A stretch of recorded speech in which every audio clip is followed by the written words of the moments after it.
Bismillahirrahmanirrahim. Assalamualaikum warahmatullahi wabarakatuh. Halo teman-teman, perkenalkan nama saya Arun Samudra dengan NIM 202401010329 dan rekan saya.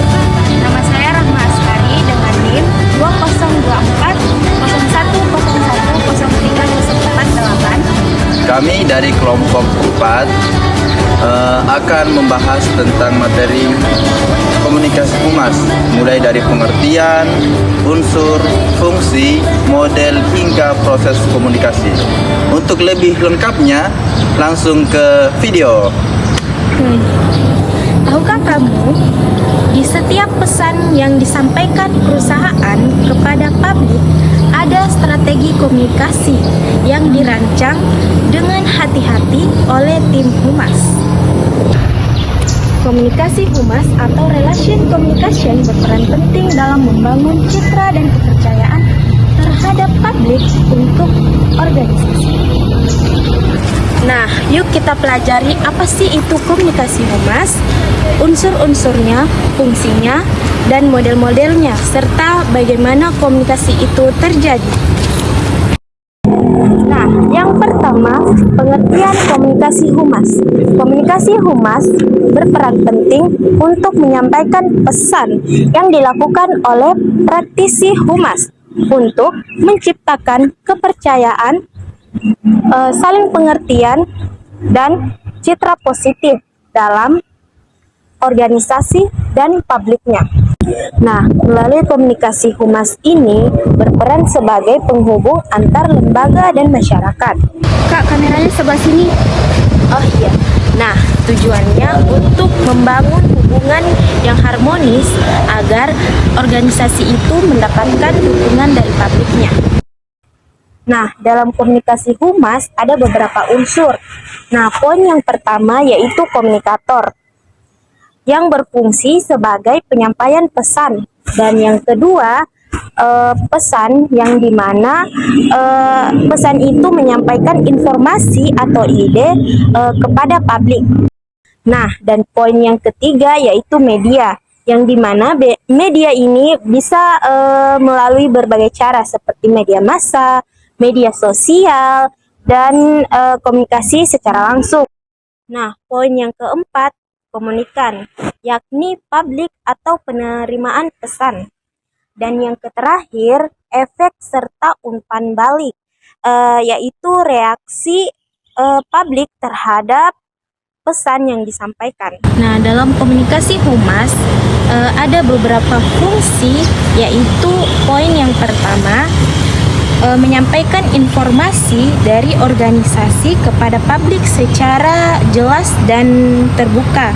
Nah, saya ambil contoh, pemerintah desa mengumumkan penggunaan dana desa di papan pengumuman dan media sosial secara resmi. Tujuannya agar masyarakat mengetahui secara transparan bagaimana dana desa itu digunakan. Nah, poin yang kedua, membangun citra positif lembaga di mata masyarakat. Nah, saya ambil contoh di sekolah. Sebuah sekolah mengadakan kegiatan peduli sesama seperti donor darah dan kepedulian terhadap panti asuhan.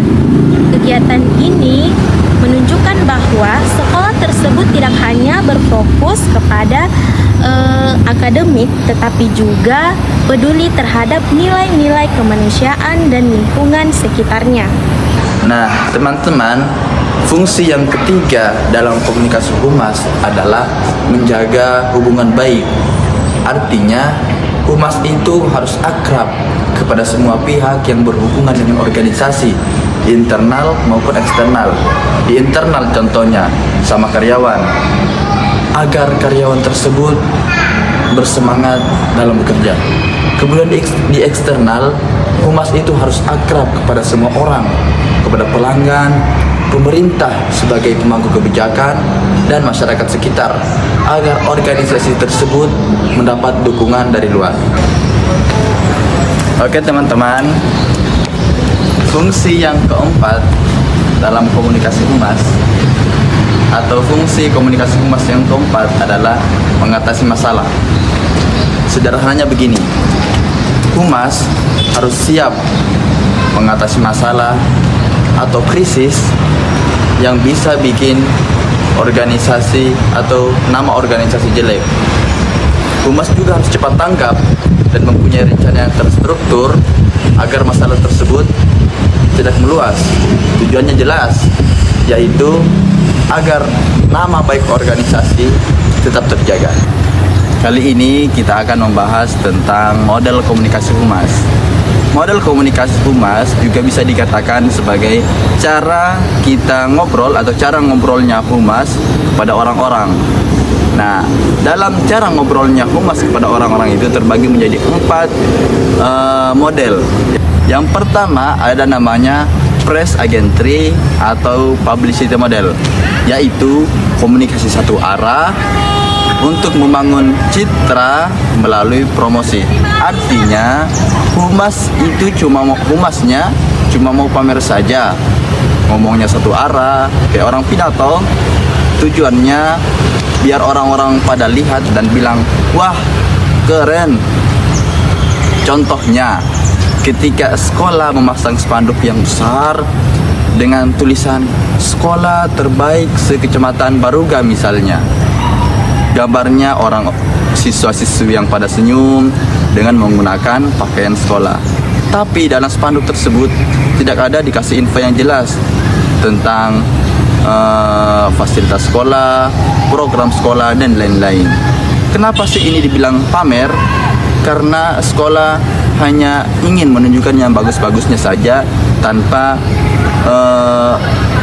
menyebutkan atau mensertakan hal-hal detail tentang sekolah, tentang kurikulum, tentang fasilitas sekolah, tentang program sekolah, dan biaya sekolah. Nah, teman-teman, yang kedua adalah public information model, adalah penyampaian informasi yang aktual dan benar kepada publik. Artinya humasnya kasih tahu info yang benar dan penting, kayak guru yang lagi ngajarin murid.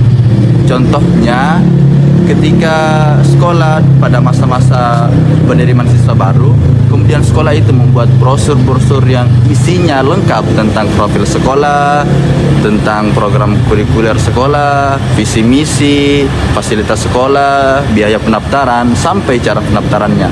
Kemudian brosur itu disebar di tempat-tempat umum dan diupload di website sekolah. Nah, teman-teman, model yang keempat itu adalah model two-way symmetrical model.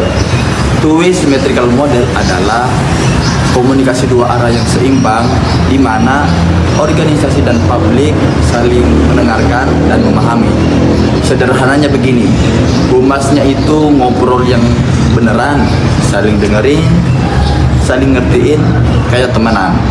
Contohnya itu ketika sekolah mengadakan forum diskusi terbuka yang mengundang alumni, guru, siswa, dan orang tua, di mana di forum tersebut bebas semua orang memberikan pendapat, kritik, dan saran tentang bagaimana sekolah ini dapat menjadi lebih baik. Nah, hasil diskusi tersebut dipakai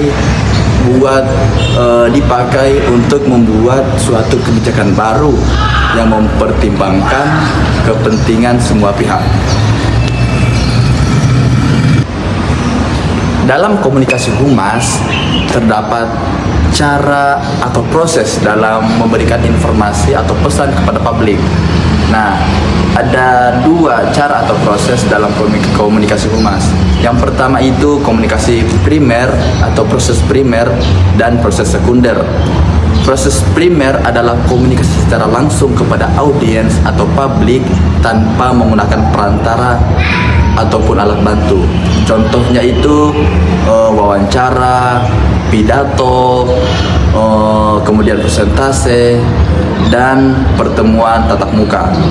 Dalam proses ini humas menggunakan bahasa verbal, kata-kata, bahasa nonverbal yaitu ekspresi wajah dan tubuh, dan simbol dalam menyampaikan pesan. Kemudian dalam proses sekunder itu menggunakan atau memakai komunikasi secara tidak langsung atau menggunakan media atau perantara sebagai alat bantu.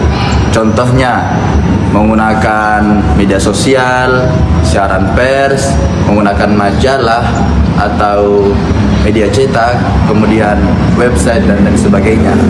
Dalam proses ini humas memberikan informasi itu secara tidak langsung atau menggunakan media dalam menyampaikan pesan.